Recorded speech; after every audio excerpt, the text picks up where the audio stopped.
বাংলাদেশের ক্ষমতা দখল করে কুক্ষিগত করে এই অবৈধ আইন উপদেষ্টা একটি দেশের এরকম ভয়াবহ সিচুয়েশনে এমন একটি পজিশনে থাকা অবস্থাতে দাবি করছে ভারতের স্বরাষ্ট্রমন্ত্রী অমিত শাহ এবং ভারতের প্রধান নিরাপত্তা উপদেষ্টা জনাব অজিত দোভাল।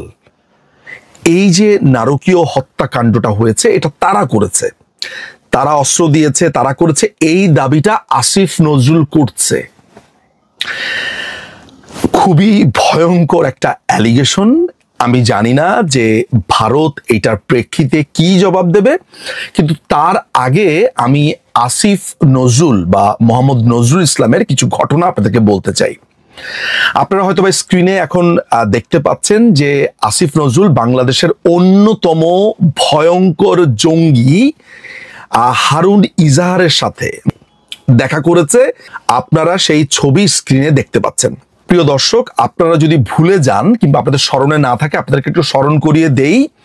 বাংলাদেশের সাম্প্রতিক সময়ে ওয়াকারুজ্জামান তার এক ভাষণে পরিষ্কার করে বলেছে যে বাংলাদেশে ইসলামিস্টদের একটা হামলা সাধারণ মানুষের উপরে হতে পারে, এটার জন্য তিনি হাই অ্যালার্ট থাকতে বলেছেন। এটা আজকে থেকে 2 থেকে 3 সপ্তাহ আগে, অর্থাৎ তিনি যখন রাশিয়া ক্রোয়েশিয়া সফর করছিলেন তার আগেরই এই বক্তব্য। কিছুক্ষণ আগে যেটা জানতে পেরেছি যে বাংলাদেশে একটা জঙ্গি হানা হওয়ার সম্ভাবনা রয়েছে এবং সেই বিষয়ে নিয়ে তিনি সেনা অফিসারদের সঙ্গে আলোচনা করেছেন। কারণ তিনি যেটা বলেছেন যে সেনাপ্রধান, বাংলাদেশের সেনাপ্রধান তিনি বলেছেন তার কাছে খুব স্পেসিফিক খবর আছে যে বাংলাদেশে একটা বড় ধরনের জঙ্গি হামলার পরিকল্পনা চলছে। তবে কোন জঙ্গি সংগঠন সেগুলো বলেননি। তিনি যেটা বলেছেন যে তিনি সেনাবাহিনীর অফিসারদের দায়িত্ব দিয়েছেন, একদম জোন অনুযায়ী দায়িত্ব দিয়েছেন যে নজর রাখার জন্য। কারণ কিছু কিছু ইনপুট তার কাছে এসছে কোন কোন জায়গায় হামলাগুলো হতে পারে এবং সেই বিষয়গুলি কিন্তু গোপন রাখা হয়েছে। কিন্তু কনসার্ন অফিসারদের দায়িত্ব দেওয়া হয়েছে, সেনাবাহিনীকে মুভ করতে বলা হয়েছে, তারা রাস্তায় মুভ করছেন এবং পরিস্থিতি মোকাবিলার জন্য তৈরি থাকতে বলা হয়েছে। তিনি আগে এই বক্তব্য দিয়েছেন, তার কিছুদিনের মধ্যেই আসিফ নজরুল এই জঙ্গি হারুন ইজাহারের সাথে দেখা করে। এই হারুন ইজাহার কে? এই হারুন ইজাহার বাংলাদেশে জঙ্গি পুরো যে চর্চাটা আছে, যেই সাম্প্রদায়িক হামলা উস্কানি, তার অন্যতম মাস্টার মাইন্ড। বলা হয়ে থাকে যে হারুন ইজাহার লস্করি তৈয়বার বাংলাদেশের একজন অন্যতম সদস্য বা প্রধান, বা এইখান থেকে অপারেট করে। হারুন ইজাহারকে 2009 সালে চিটাগংয়ে আপনার লস্করি তৈয়বার সাথে সংযুক্ত থাকার কারণে তাকে আটক করা হয়, যেখানে ইন্ডিয়ান হাই কমিশন এবং ইউএস এমবেসিতে হামলার পরিকল্পনা চলছিল। এই অভিযোগে তাকে গ্রেফতার করা হয়। 2021 সালে যখন বাংলাদেশে শ্রী নরেন্দ্র মোদী বাংলাদেশে আসেন, নরেন্দ্র মোদীর আগমন উপলক্ষে সেখানে যে ক্যাওস তৈরি করা হয়েছিল, তার উপরে হামলার যেই কথা বলা হচ্ছিল, তাকে পেটানো, তাকে নানান ধরনের গালিগালাজ এবং একসাথে যেই সাম্প্রদায়িক সম্প্রীতি নষ্ট করবার চেষ্টা করা হয়েছিল, 2021 সালের 26শে মার্চের আগে আপনারা জানেন যে শ্রী নরেন্দ্র মোদী বাংলাদেশে আমন্ত্রিত অতিথি ছিল। সেইখানে এইসব হামলার অভিযোগে, এইসব নানান ধরনের ঘটনার প্রেক্ষিতে তখন তাকে গ্রেফতার করা হয়। চট্টগ্রামের লালখান বাজার থেকে র্যাবের হাতে গ্রেফতার হয়েছেন 18 মামলার আসামি হারুন ইজহার। তার বিরুদ্ধে ঢাকায় মার্কিন দূতাবাস ও ভারতীয় হাইকমিশনে হামলা পরিকল্পনার অভিযোগ আছে। বিশ্বব্যাপী নিষিদ্ধ জঙ্গি সংগঠন লস্করি তৈয়বার নির্দেশে 2009 সালে এই পরিকল্পনা হয়েছিল।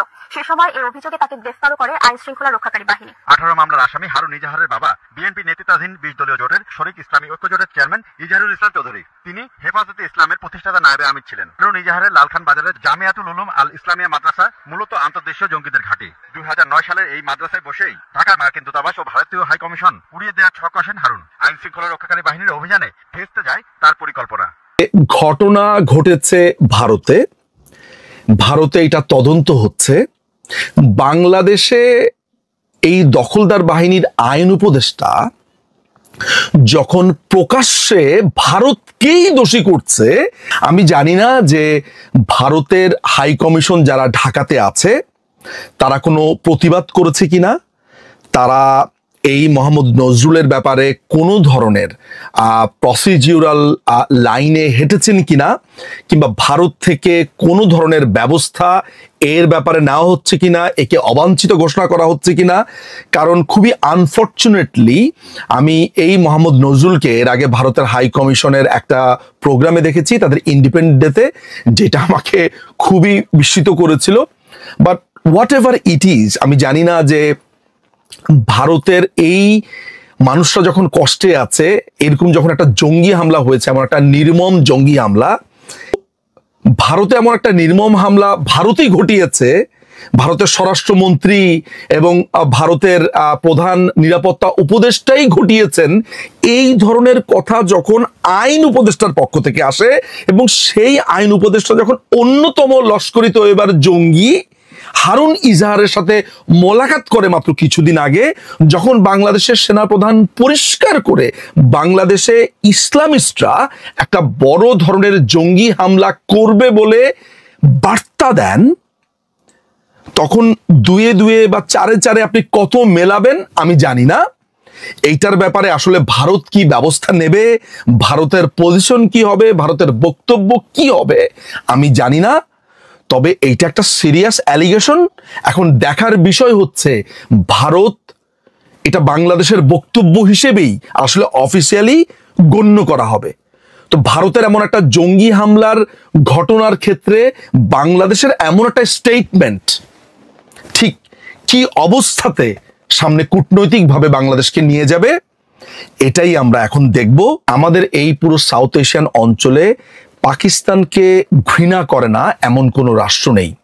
5ই অগাস্টের পরে পাকিস্তানের সাথে এই অবৈধ ইউনূসের যেই মাখামাখি, যেই লতকালতকি, যে পাকিস্তানের স্বরাষ্ট্র সচিব, পাকিস্তানের আইএসআই এর ঘাঁটি থেকে শুরু করে পুরো জায়গাটাকে যেভাবে একটা পাকিস্তানিকরণ করা হয়েছে, যেভাবে মুক্তিযোদ্ধাদের উপর আক্রমণ, যেভাবে বঙ্গবন্ধু, 4 নেতা, মুক্তিযুদ্ধ, সমস্ত কিছুর উপর আক্রমণ, সেইখানে এই আসিফ নজরুলরা দিনের পর দিন প্রমোট করেছে।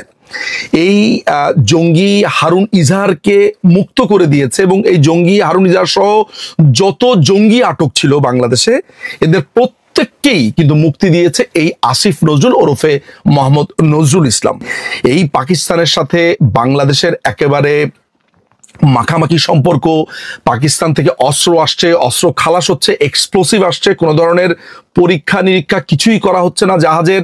হারুন ইজাহারের সাথে ছবি এবং ভারতের উপরে অ্যাটাকের পর ভারতকেই দোষী সাব্যস্ত করা, এর প্রত্যেককেই যদি আপনি মেলান, তাহলে আমার কাছে মনে হয় যে আমাদের এইটা বলতে কোনো রকমের অত্যুক্তি হয় না বা বাহুল্য হয় না যে বাংলাদেশকে একটি জঙ্গি রাষ্ট্র বানাবার জন্য এই যে সাপোর্ট, এই আসিফ নজরুলদের পক্ষ থেকে পরিষ্কারভাবে আছে।